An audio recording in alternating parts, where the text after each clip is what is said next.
आज हम ऐसे नए टॉपिक पे बात करने वाले हैं सिबिल स्कोर के बारे में।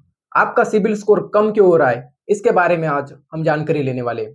आपने सुना होगा सिबिल स्कोर जो होता है आपका जो कम हो रहा है, वो सिर्फ लोन के ईएमआई टाइम पर पे करने की वजह से जो आपका सिबिल स्कोर है वो डाउन हो रहा है, कम हो रहा है, इतना ही आपने सुना होगा। लेकिन और भी कुछ असली सच है जो आपने शायद ही कभी सुना होगा कि जो आपका सिबिल स्कोर है वो कम क्यों हो रहा है। आज मैं ऐसे जो एडवांस बात आपको बताने वाला हूँ कि आपकी जो सिबिल स्कोर है वो लगातार कम होता जा रहा है। इसका इसके पीछे का सच मैं आपको बताने वाला हूँ। तो डायरेक्टली हम टॉपिक स्टार्ट करते हैं। अगर आप मेरे वीडियो पे नए हो तो मेरे चैनल को सब्सक्राइब करना, कमेंट करना और लाइक करना। चलो हम आप टॉपिक की बात करते हैं। सिबिल स्कोर कम होने का बड़ा कारण क्या है? हार्ड इनकवरी वर्सेस सॉफ्ट इनकवरी एग्जैक्टली है क्या, उसके बारे में हम आज बात करने वाले हैं। सबसे पहले जान लेते हैं, जब भी आपके क्रेडिट प्रोफाइल की जांच होती है तो उसे इंक्वायरी कहते हैं। लेकिन क्या आपको पता है ये जांच एक जैसी नहीं होती? इसके दो प्रमुख प्रकार है। पहला है हार्ड इंक्वायरी। ये जो हार्ड इंक्वायरी है बैंक के द्वारा की जाती है, इसलिए उसको बोलते हैं हार्ड इंक्वायरी। और दूसरी जो है सॉफ्ट इंक्वायरी, ये आपके द्वारा की जाती है। सॉफ्ट इंक्वायरी क्या है? जो आप फोन पे, गूगल पे, पेटीएम और एटीएम से जो इंक्वायरी करते हैं, जो सिबिल स्कोर जान लेते हैं, तो उसको बोलते हैं सॉफ्ट इंक्वायरी। इन दोनों में असली विलन कौन है, इसके बारे में हम बात करने वाले। कौन सा विलन है जो आपके सिबिल स्कोर पे इंपैक्ट कर रहा है? हार्ड इंक्वायरी के बारे में हम जानेंगे, इसका एग्जैक्टली मतलब क्या है। ये एक आपकी एक मजबूरी होती है। जब आप नए लोन, पर्सनल लोन या क्रेडिट कार्ड के लिए बैंक में आवेदन करते, तब बैंक आपकी सिबिल रिपोर्ट की विस्तार से जानता है। इसको बोलते हैं हार्ड इंक्वायरी। यह पूछताछ अधिकृत होती है और आपके सिबिल रिपोर्ट में इसकी एंट्री हो जाती है, इसलिए इसको हार्ड इंक्वायरी कहते हैं। और स्कोर पर इसका क्या इम्पैक्ट होता है? हार्ड इंक्वायरी करने से जो आपका सिबिल स्कोर है वो लगातार डाउन हो जाता है। 10-12 पॉइंट में उस पे इम्पैक्ट आ जाता है। 10-12 पॉइंट आपका सिबिल डाउन हो जाता है हार्ड इंक्वायरी के वजह से।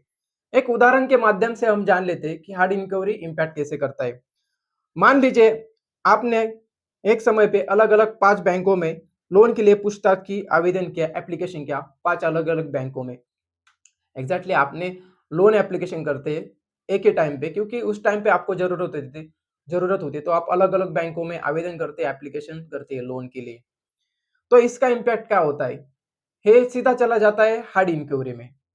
और बैंक को और आपके जो सिविल को ऐसा लगता है कि आपकी जो प्रोफाइल है ये बहुत हंग्री है, आपको पैसे की बहुत जरूरत है, तो इसको बोलते हैं हार्ड इंक्वायरी। और इसका इम्पैक्ट सीधे आपके सिबिल स्कोर पे आ जाता है और आपका जो स्कोर है वो माइनस हो जाता है, 10-12 पॉइंट डाउन हो जाता है इसकी वजह से। अभी इसका एग्जैक्टली रिस्क फैक्टर है, बहुत बड़ा रिस्क फैक्टर है हार्ड इंक्वायरी। दूसरा है सॉफ्ट इंक्वायरी। सॉफ्ट इंक्वायरी में क्या होता है? जब आप अपने आप फोन पे, गूगल पे, पेटीएम और एटीएम कार्ड से आप जानकारी करते हैं, आपके सिबिल को जान लेते हैं, तो उसको बोलते हैं सॉफ्ट इंक्वायरी।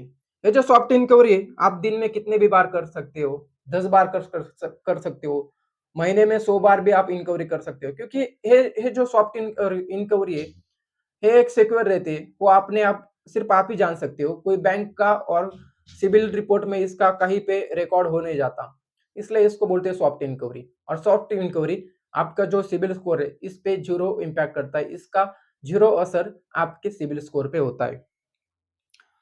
सिबिल स्कोर सुधारने के मैं आपको ऐसे तरीके बताऊंगा जिससे आपका सिबिल स्कोर बढ़ जाएगा। पहला है बार बार आवेदन न करें। एक ही समय में कई बैंकों में लोन या क्रेडिट कार्ड के आवेदन से आपका सिबिल स्कोर कम हो जाता है, तो यह बचने का तरीका है बार बार किसी बैंक में आवेदन मत करो। दूसरा है खुद खुद चेक करते रहे। जो अपना सिबिल स्कोर है हमेशा चेक करते रहो कि किसकी वजह से आपका सिबिल स्कोर डाउन हो रहा है, किसकी वजह से आपका सिबिल स्कोर बढ़ रहा है। ये बार बार आपको चेक करना है, क्योंकि आपको पता चले कि एग्जैक्टली रीजन क्या है। महीने में, वीक में आपको किसी भी एक टाइम पे आपका सिबिल स्कोर चेक करना है। अस्वीकृति के बाद गैप ले, यानी कि जो आपका रिजेक्शन हो जाता है, आप किसी बैंक में लोन के लिए अप्लाई करते हो तो वहां पे आपको रिजेक्शन मिल जाता है, तो तुरंत किसी दूसरे बैंक में जाके लोन के लिए आवेदन न करें।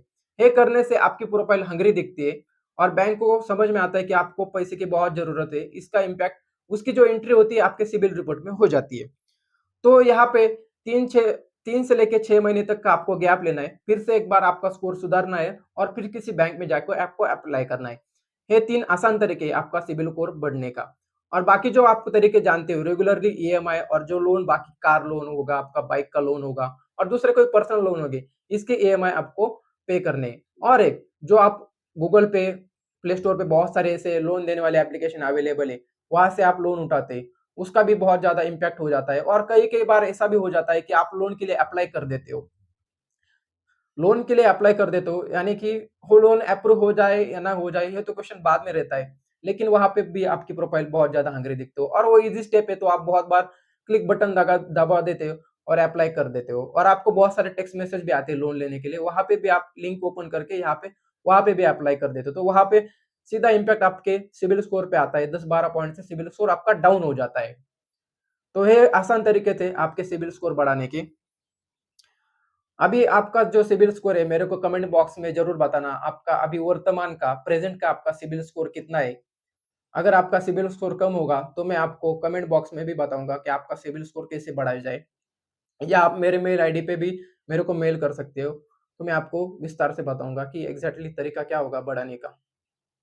अगर मेरा वीडियो आपको अच्छा लगा हो, तो मेरे चैनल को सब्सक्राइब करना, कमेंट करना और लाइक करना मत भूलिए।